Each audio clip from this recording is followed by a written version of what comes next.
The U.S. Census says 46 million live in poverty. It's the highest in decades. And for a family of 4, poverty is defined as living with an income of $22,000 or less.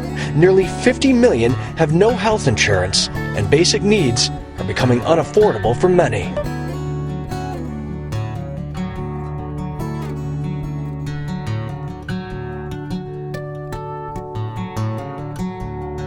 In neighborhoods across the U.S., the face of poverty has changed. 15% of Americans live impoverished. That's the highest of any industrialized nation in the world. Many folks are just one paycheck away from being part of the poverty issue. The past 4 years has not been easy, and millions of Americans have taken it hard. We have seen the face of poverty really change. It's no longer people who have been in a cyclical, cycle of poverty, but it's families who have been unemployed, who have kids.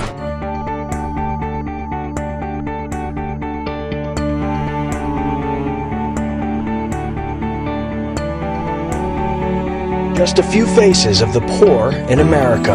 In a time when jobs are scarce, solutions seem out of sight, and the emotional toll on families is perhaps the most devastating of all. This town of 3,000 people has a 50% unemployment rate, no police force, no schools, and no public service.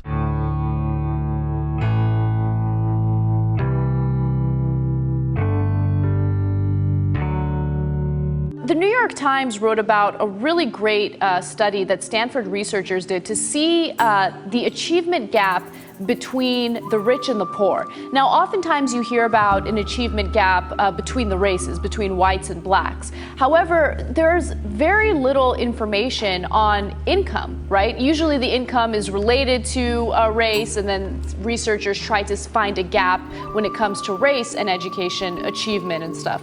But what they found here is that your income level plays a larger role in your academic achievement than your race. If they're not living in the car right now, they are avoiding it. Some of them don't even have cars to live in, or they recently got out of it. Why is it happening right now? The longevity of homelessness continues to rise. So people are running out of resources. The unemployment runs out, their savings run out, the family that lent them money does not have it anymore because they're looking at economic hardship. And before you know it, they find themselves living in their car because they just ran out of all options.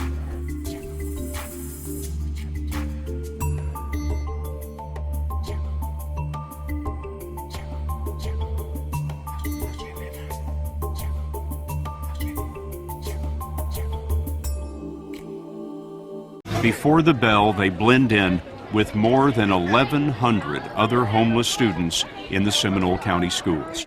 How long have you been living in this truck? About 5 months. What's that like? It's an adventure. Yeah, that's how we see it. When kids at school ask you where you live, what do you tell them? When they see the truck, they ask me if I live in it, and when I hesitate, they kind of realize.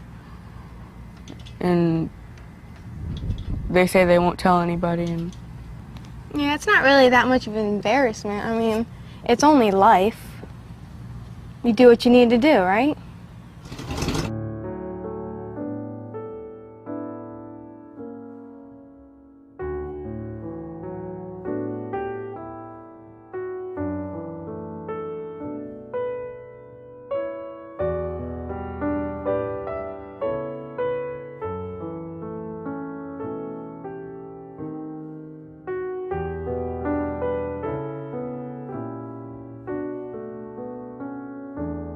It's life for a lot of folks.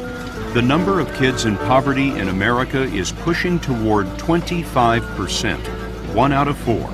At Castleberry School, we met 15 kids who'd been living in cars.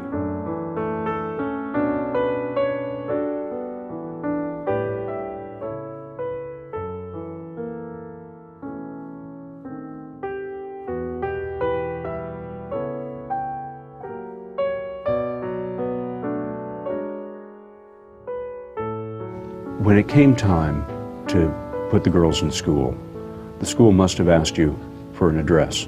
That, okay, well, you have these boxes to choose, and you had one that said shelter. You checked the shelter box? Yeah. There was no box for car. No. So you lied to them. Basically. You do what you have to do. There was not an option to take my girls away.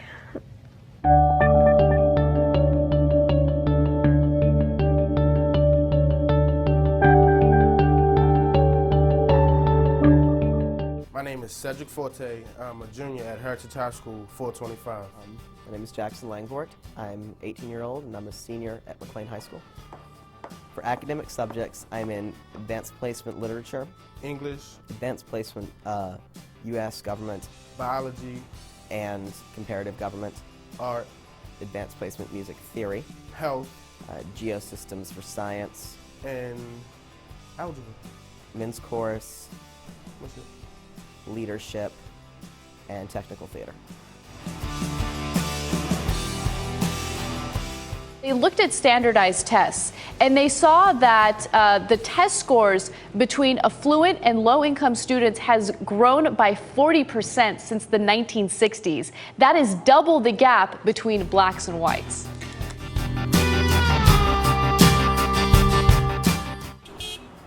A lot of students who go to a school all the way across town have to catch 2 and 3 buses in the subway just to get to school. And I think that, you know, if we have to travel that far just to get education, then we should be able to travel for free. Income inequality has real results, and what it does is it strips people of opportunity. And that's the most important part of it, because it's okay if people are richer, of course, we get it, we're capitalists, we're Americans, yada yada, right? But if the whole premise is that we all have a shot at it. Yes.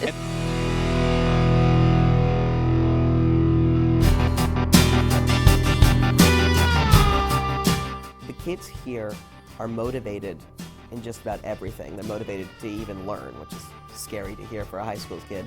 They're motivated to succeed in sports, extracurriculars, anything. I think they've lost the will to learn. A lot of them.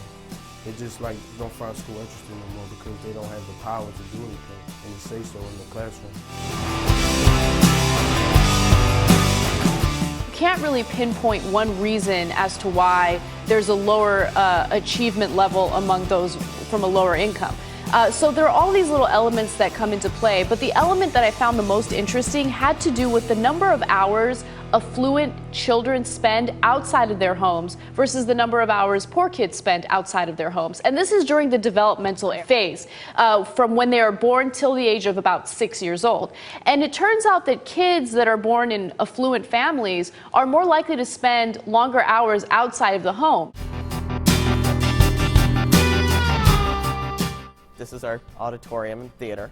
We have lights, standard light sound. It's not particularly high tech, but we have a nice system. Here, go to the metal detector.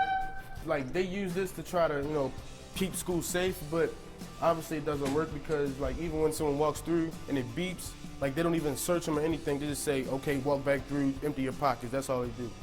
This is our new studio. It's one of 3 high schools in the county who has it. Hey, orchestra, can you start playing? It's all kids, it's all run, it's all performed, it's all produced by kids.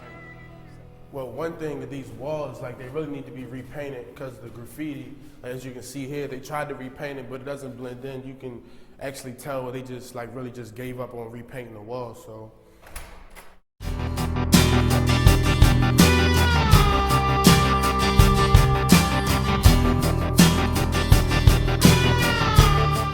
Every teacher in this school buys their own school supplies.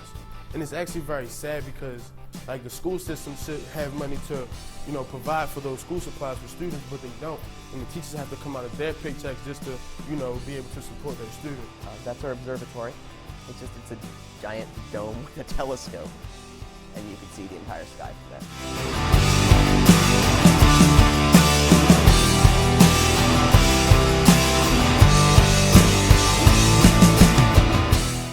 If every school in the country can be like McLean, I think it's really going to increase standard of living, just going to make things a lot better. Obviously, it's not fair, I mean, we have not even half of what they have. I mean, we're all students. Why shouldn't we receive the things that they have? I mean, we're all trying to learn. We all want to grow up to be something, so why shouldn't we receive the same advantages they have? I don't understand that.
Why do richer kids do better on the SATs? Well, that's because they took an SAT prep class, right? You know, and they had tutors, etc. Not all of them, but a lot of them. And so they wind up having this huge advantage. Or they go to a private school, they get better training, more assistance outside the home. Earlier on, they do more activities, you know, intramural soccer, piano, whatever it might be.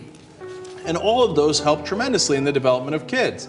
And part of the reason that poor people can't do that as well is because they got two jobs. They're trying to make things happen. The dad's working, the mom's working. Who's got time to drive the kids to soccer practice?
Education is a great equalizer.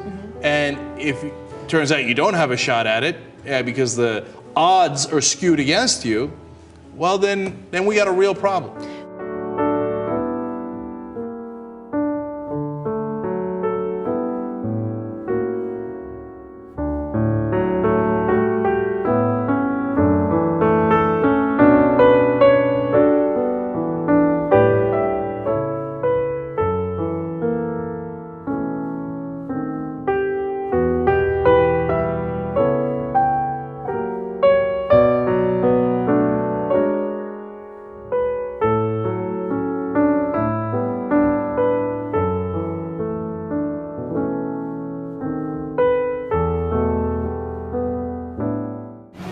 After school, the Metzgers drive their truck to the library. Because they've got the computers that we can use and light and all that. I wonder what education means to you two. I mean, it's everything. It is everything to us. I plan to be a child defense lawyer. If I focus on my studies, I have that opportunity. The American dream is durable, and there is something about growing up in a truck that makes you believe in it all the more.